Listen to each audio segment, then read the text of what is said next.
Hello there, my name is Kasia and today we will be making some art together. But not only that, I am also taking you on a road trip in our Wanderlust van through coronavirus Europe to my nostalgic home, Poland, which is my first home. This will be all about gathering symbols and translating them into your art.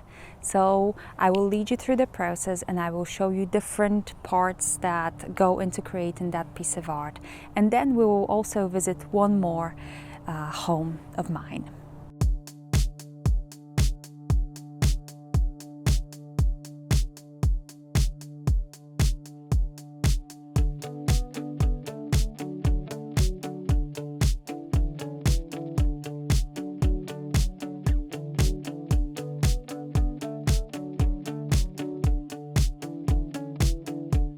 So this is our second night on the road. Tomorrow we'll arrive at Poland. I was born in Poland and Poland was always a special place for me. But during the coronavirus pandemic, I realized it's really important for me to reconnect with places, memories and people because I couldn't travel as I used to and I had quite a long break between my visits to my homeland. So I felt it all more intensely and I was waiting for this trip so much. So I'm really happy we can do it right now. And I bet there are many of you who are just like me, who are a little confused as for what is our home. Is it people we love? Is it places? Is it the place we were born? Our hometown? I don't think it's necessary to define that. The only thing you need to define is places and people and the memories that you want to treasure and keep on going back to. So you can have more than one home, and that's what I'll be doing today. So I will be gathering those symbols to create a pouch in which I'll hold some memories and some treasures that I can later open and go back to and reconnect with my home in Poland when I can't travel. All right, tomorrow we'll be in Poland. To create our pouch, we first need a base to make it out of. And I'm a big fan of free and joyful art process. This is what making art is all about for me. And I want you all to try it out. And I think this lesson is a really good introduction to those techniques that make us feel free in our art, that make us feel relaxed and good about what we're doing. Okay, so we will need a substrate, a base, something to work on. Our pouch will be made out of paper, a mixed media embellished paper. And I would suggest that you choose something that's a little thicker because you want it to be sturdy and you want it to take all of your medium play very well.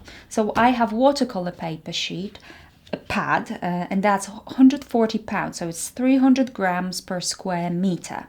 It could be a little thinner or a little thicker. It could be recycled. It could be, you could even work on an envelope that you got some advertising folders in or something. You could just paint on that. But I'm gonna do it straight, from the beginning, from scratch. And for that, I have this sheet of paper.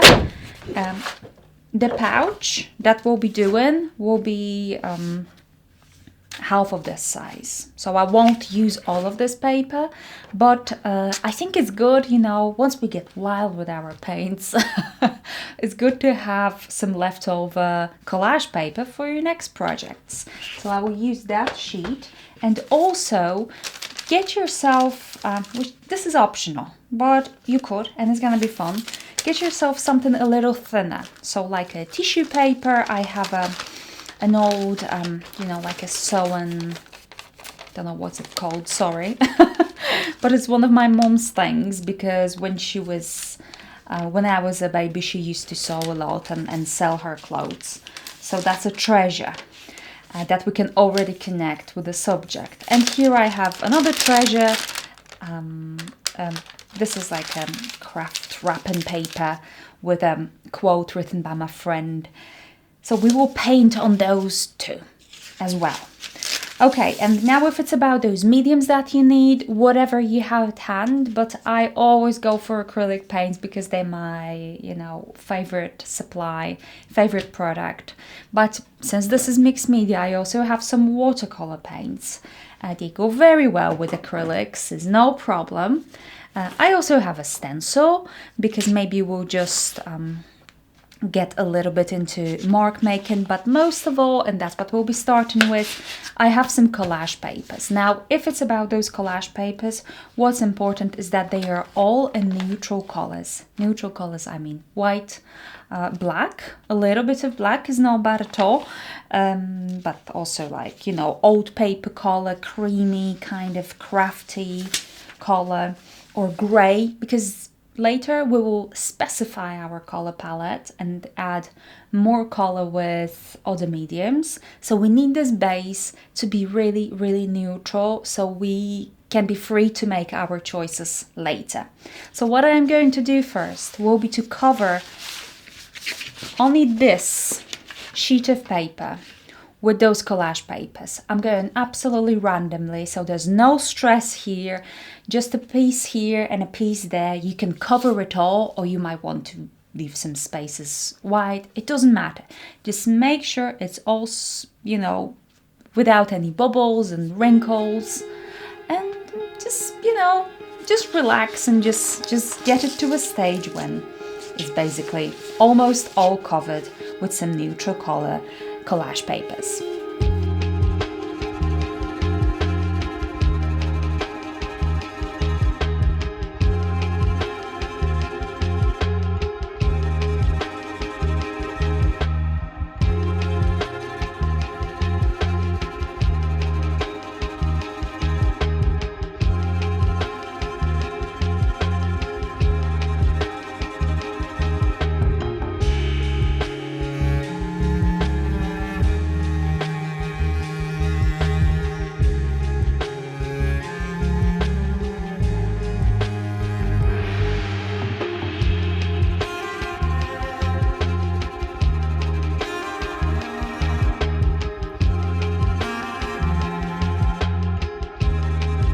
When you're thinking about the papers that you could use for this, don't worry too much.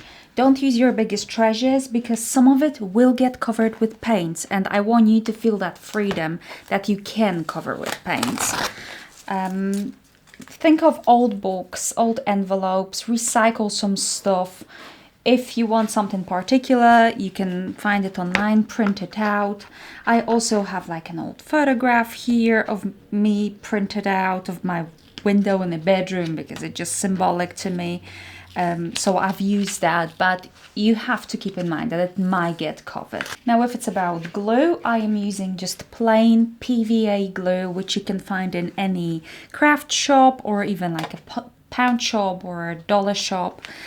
So it's white when it's wet, it's liquid, but it dries clear, and it dries pretty quick as well. So no need for anything fancy. Now, if you're worried about bubbles and wrinkles, just make sure you don't use too much glue and that you use an old credit card or a good palette knife, clean palette knife, to spread the glue and then to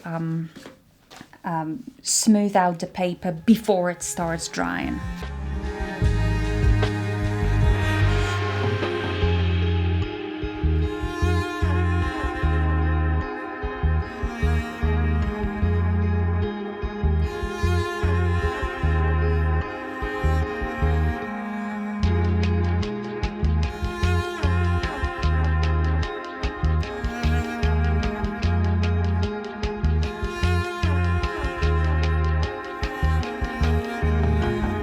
This is already a really fun process, and the reason is because we already have that freedom, because you're using just neutral papers, because you're choosing them beforehand before you start working, because it's really random and then there's no need to worry about composition or colors. Like I said, it's already allowing you to let go of some expectations.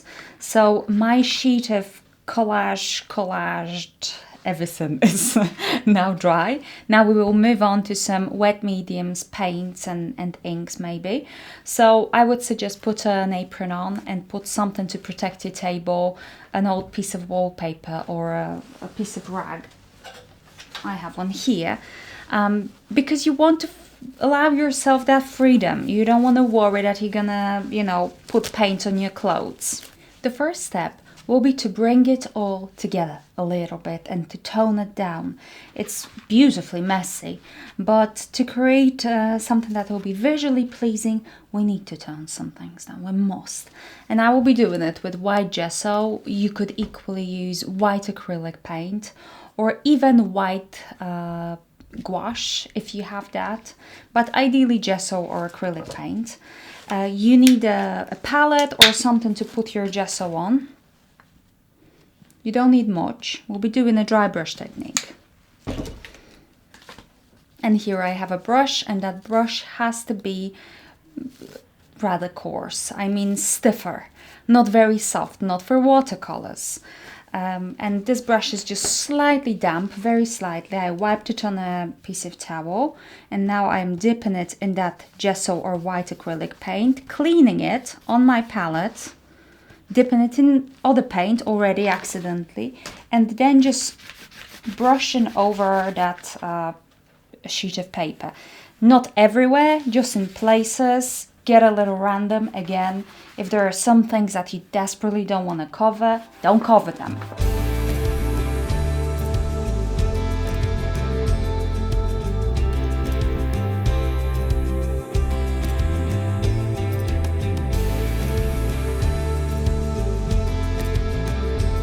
Alright, that's done. So now we can move on to another color. So acrylic paint again. Choose something that's neutral. Once again, we're sticking to a neutral color palette. So I have some Titan Mars Pale and Yellow Oxide or Yellow Ochre, almost same color. And I'm just going to mix them together just a bit. They give me a color that looks sort of like old paper. I'm gonna put some more of that gesso on my palette, just to get a tint maybe. Let's see. And I'm just doing same basically. But maybe now I am getting a little bit more intentional if it's about the places where I'm putting that color down. Maybe there are some bits of paper that I'm not that excited about. I can cover them with that color. And I am trying to apply a little bit more paper, still with a dry brush, but a little bit more, so it's more present, more defined.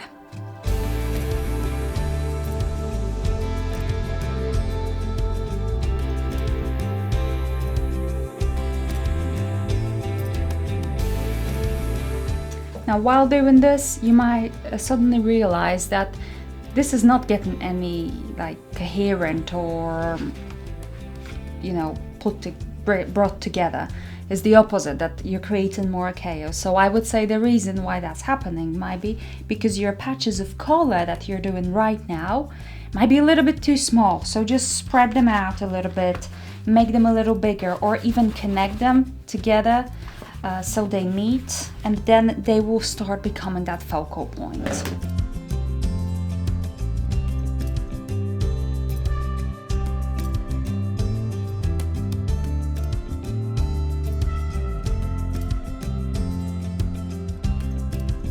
Alright, and now with that same color on my paintbrush and same technique, I will put some of it on this paper. So it's a dry brush technique.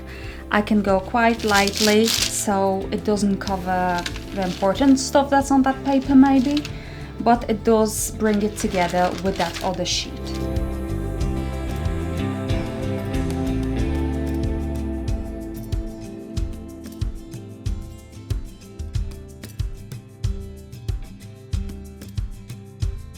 And now I have some watercolor paints here, still sort of neutralish colors, but they probably bring me closer to the color palette that I would like to eventually include on this piece. And I'm just going to make very random marks. And the beauty of this process of making this pouch, of making this sheet as a base, is that you really do have the freedom of going absolutely randomly without worrying about composition. So embrace that and allow yourself to just enjoy it.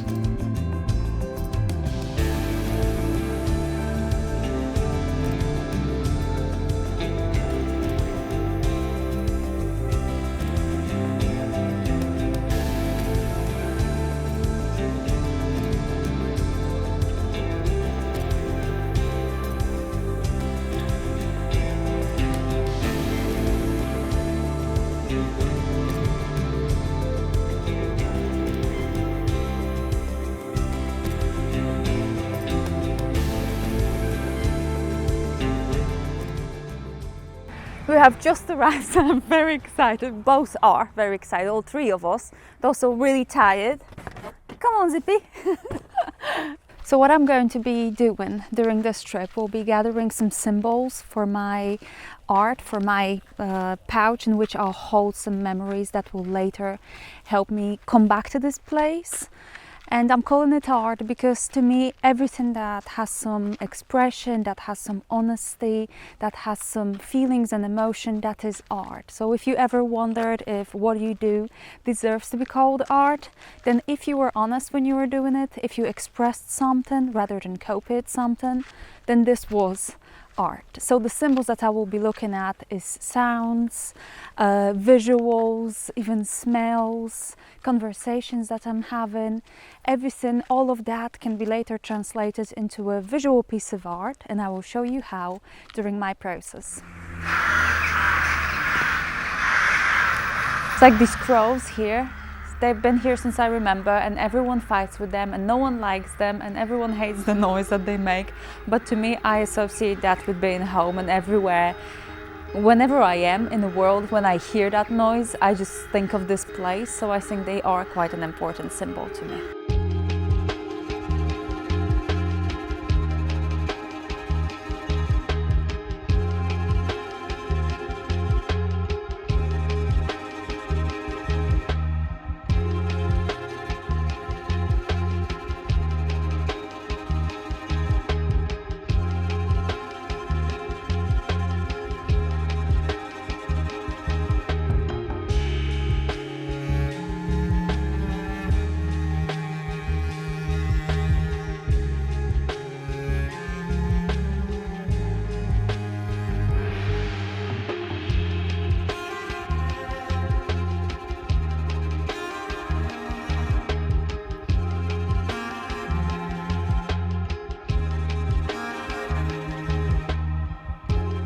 Alright, now my sheets of paper are drying and we can move on to translating those symbols and feelings into visual expressions. Of course, all I'm showing you here is very personal and it's based on my own experience, my own memories. But you can think of ways in which you can connect this lesson, this project, with your own nostalgic home. You remember those crows from my from Poland? Let's make them into a stamp. I think this is a really good idea because then I will be able to use that stamp on that sheet of paper.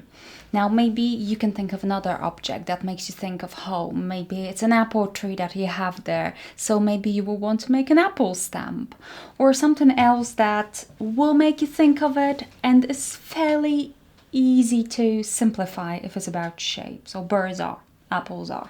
What do we need for that will be a block, a carving block. Here are some stamps that I've carved earlier, and they are really beautiful. I mean, I'm not talking about these particular stamps, whether they're beautiful or not. That's a personal opinion, but I mean the way a hand-carved stamp looks is really gorgeous. It's really unique. It's really rough. It's really artistic, and I always prefer to do those rather than buy ready-made stamps, though I sometimes get really obsessed with some specific ones and then I'll buy. But anyway, here's how they look. Yeah, so this is a bird stamp I've done previously. You see, this is really, really handmade look. This is the flower stamp. And that really is, oh, there's a face. So that was supposed to be a self-portrait a while ago. So I'm going to show you how to do it yourself. It's super easy and you can do it without any kind of experience. You just have to get the right tools. This is called a Speedy Carve by Speedball. It's a carven block. It's always pink and it's quite nice and soft, but you can get other brands. All you're looking for is a carven block. Linoleum blocks are also good, sheets, but they'll be a little harder, so it will take you a little more patience to do them.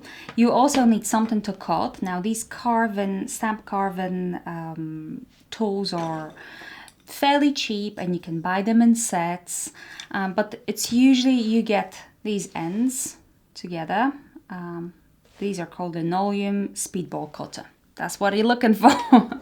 And then they also sell handles to go with it, so they're like quite chunky, quite nice to hold. But I already had these, and these are for pens, you know, for nibs, for writing with ink. So I thought I might as well try and squeeze it in, and it did fit very well, and it fits beautifully, so I'm just using those. But you definitely need something to hold, and those carving tools will come with different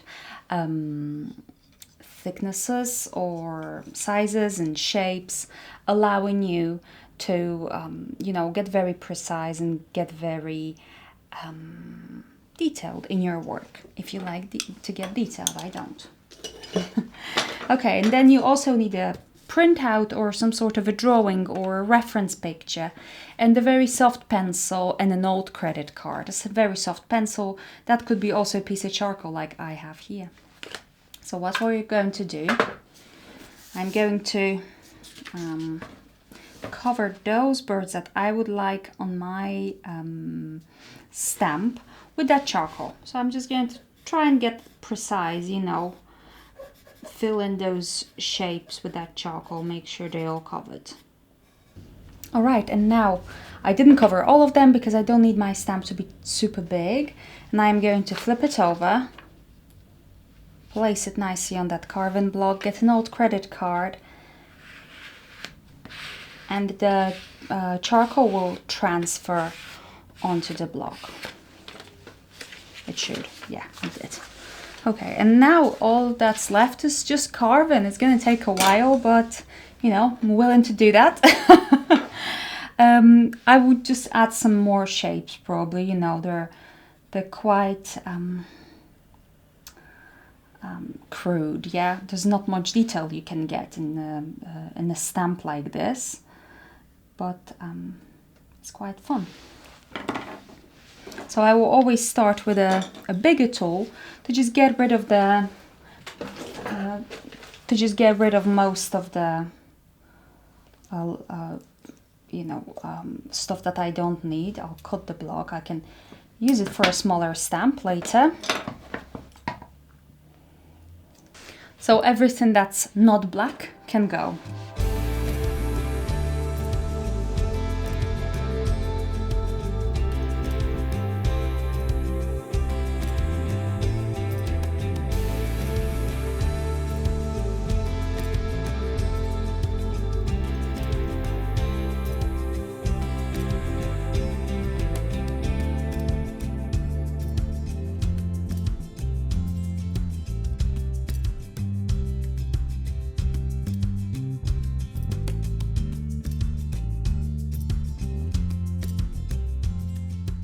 Okay, now I have carved my stamp with both tools, a bigger one and a smaller one. Just a little bit of health and safety here. When you're carving, remember these are really sharp.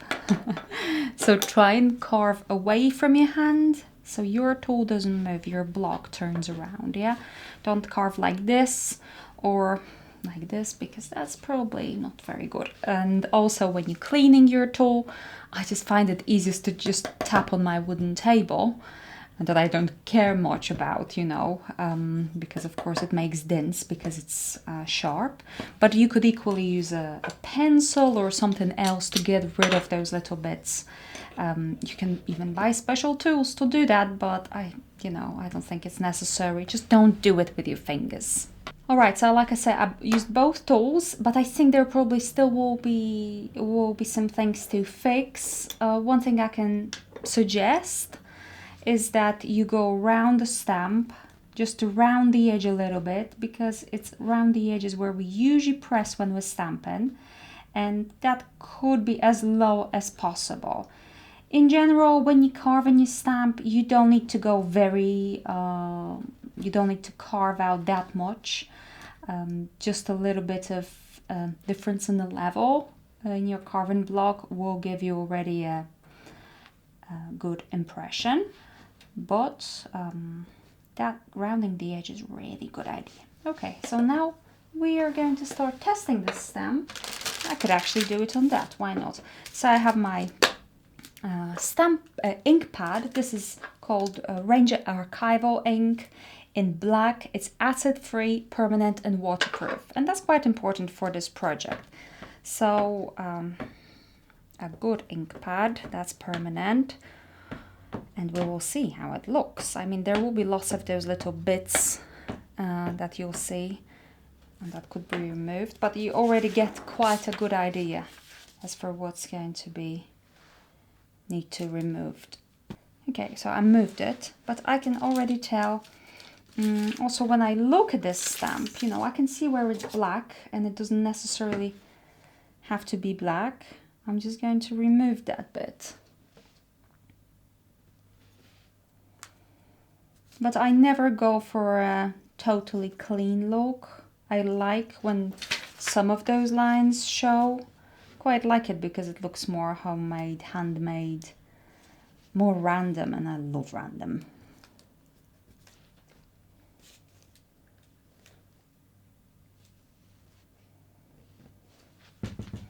But in general, I'm quite happy with it. So when you do those last little, you know, fixes, be careful, don't go into your bird or your apple or whatever it is that you do. Okay, so I'm going to test it again. Now this is getting very exciting.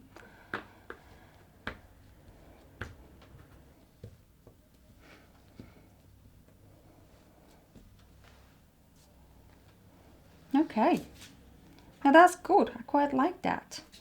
I only fixed this bird, which doesn't look like a bird at all. Now with stamps like this, really little detail in the shape will matter. So you really want to make sure it's sort of right.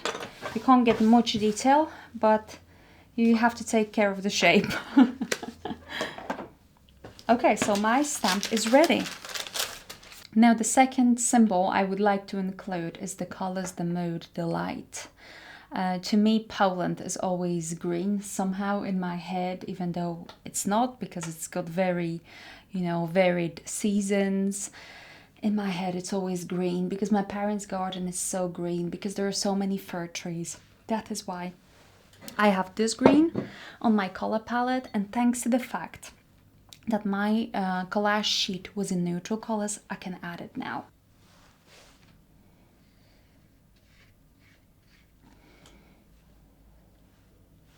I am making little pools of color, random still, you know. So I apply clean water basically, and then drop a little bit of paint, let it flow. And I just love the way watercolor paint looks on acrylic background, how it gets into the texture. I sort of get an idea already that I will be cutting my pouch out of this middle section, so that already helps me to plan where I'm going to put, you know, most focus on right now.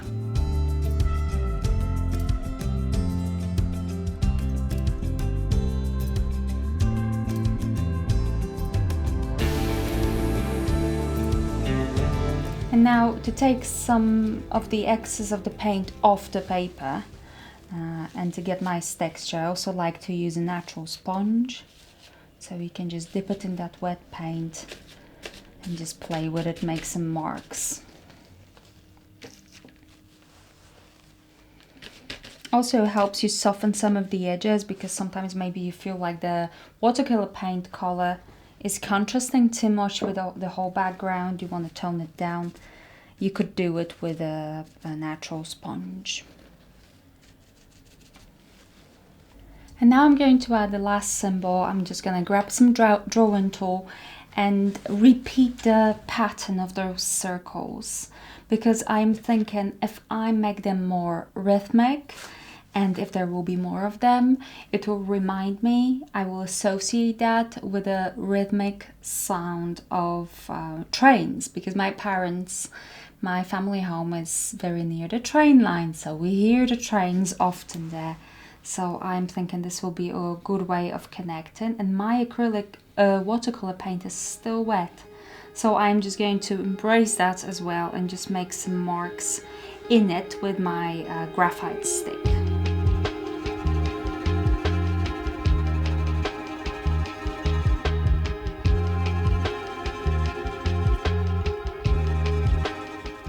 Now you think of the place that you want to celebrate on your art, and think of the sound that's present there. What is it? Is it crows like in my parents' place, or trains, or maybe it's absolutely beautifully quiet?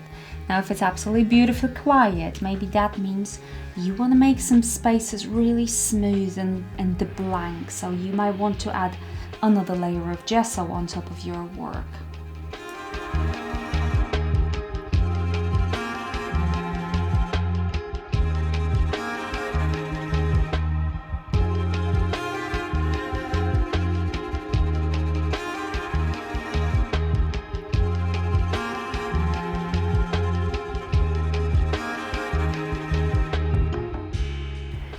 This is Wirksworth, and this is also my home.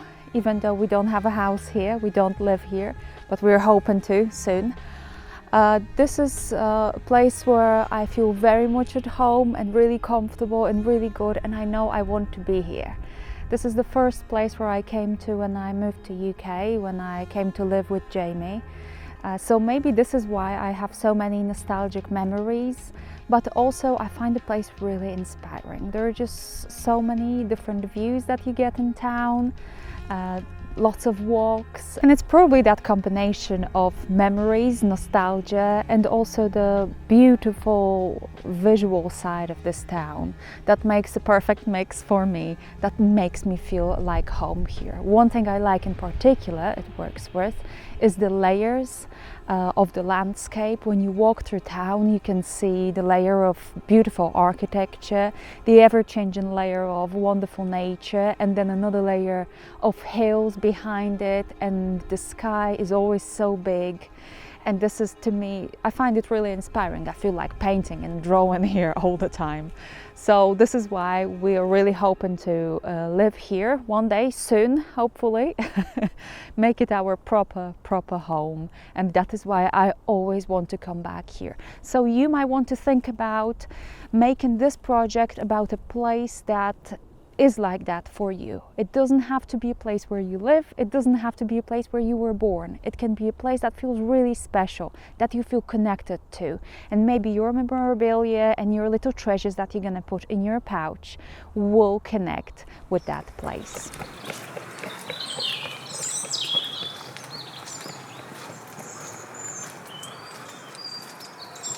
Now this is all dry and we are ready to create our pouch. Now thanks to the fact that your sheet of paper is bigger than the template if you print it out on A4, then you are allowed and free to choose what you want to see on your pouch. Yeah, so this of course will be the front part. So we just need to think what's, what do you want to see the most. And I am thinking I would like to place mine something like this. Oh, like that. Okay, and I am just going to grab a pencil or that piece of charcoal and just quickly sketch it and cut it. You see, I'm not very precise, to be honest, and I wouldn't get stressed too much about this. This is a very messy kind of art. So there's no need to be, too stressed about straight lines and everything. It's just roughly. It's all just roughly.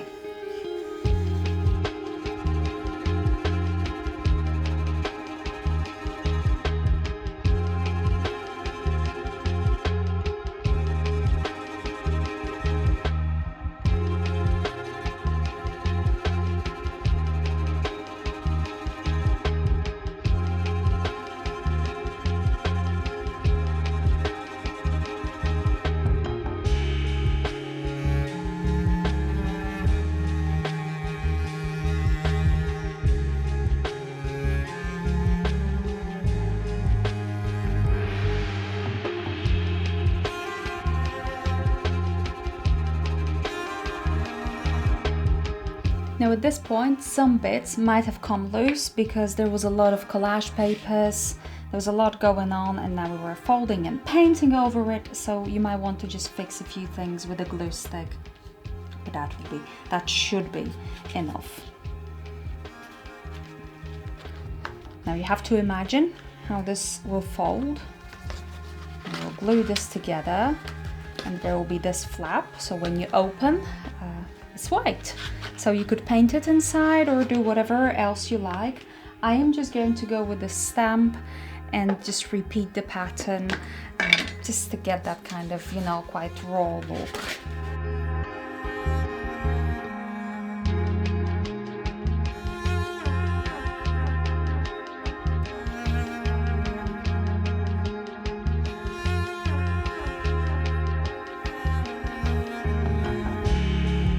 And now it's time to glue it together. You can either think of a way, maybe you want it to go like this, the flaps on top of the big flap, or maybe flaps inside and just, I think that's the look I'm gonna go for. I'm using Glossy Accents, which is a Ranger product. It's clear, dimensional glue. It's really strong and it dries fast. So for jobs like this, it's really, really good. So I'm going to apply a little bit on those flaps, you don't need much, and just press it down and just wait a few moments for it to grab it, and that will be done.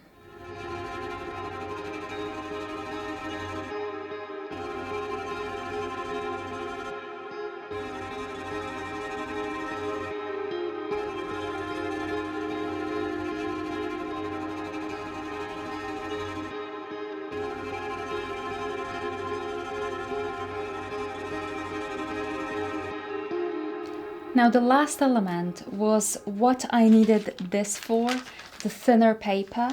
I was thinking of tearing a piece of it and putting it right in the middle to write the title, what this is.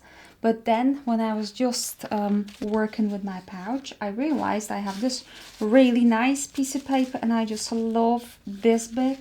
So I'm going to tear this off. Sort of somehow, but you could use that thinner paper for that, and it would be much easier because this is very, very thick right now. Maybe I could even try and separate that. Let me see.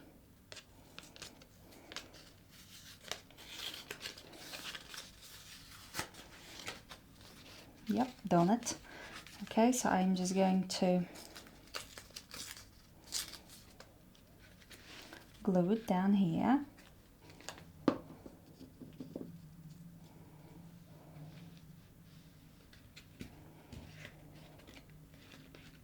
And now I am going to stamp the word home right here.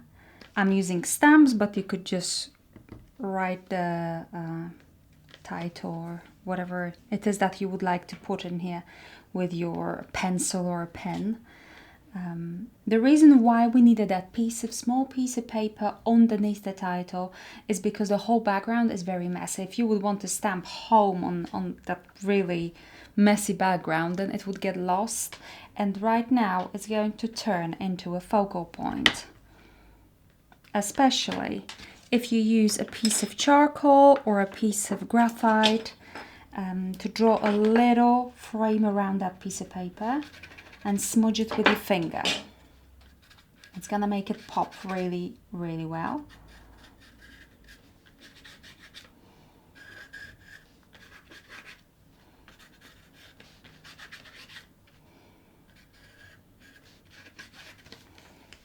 Now, if it's about the closing for your envelope, because of course it's open, you could put 2 buttons, one here and tie a string around them.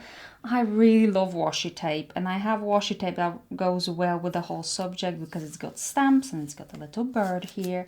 So I'm just going to tear a piece of that washi tape and use that to hold it together. And I love that. So here you go. Now it's time to fill it with some treasures and memorabilia and things that will remind you of that home that you want to always keep near your heart and close. This is a pouch that's visually full of symbols and associations with your most treasured memories from the place that it's about. Make it personal, make it yours, and remember to have fun during the process.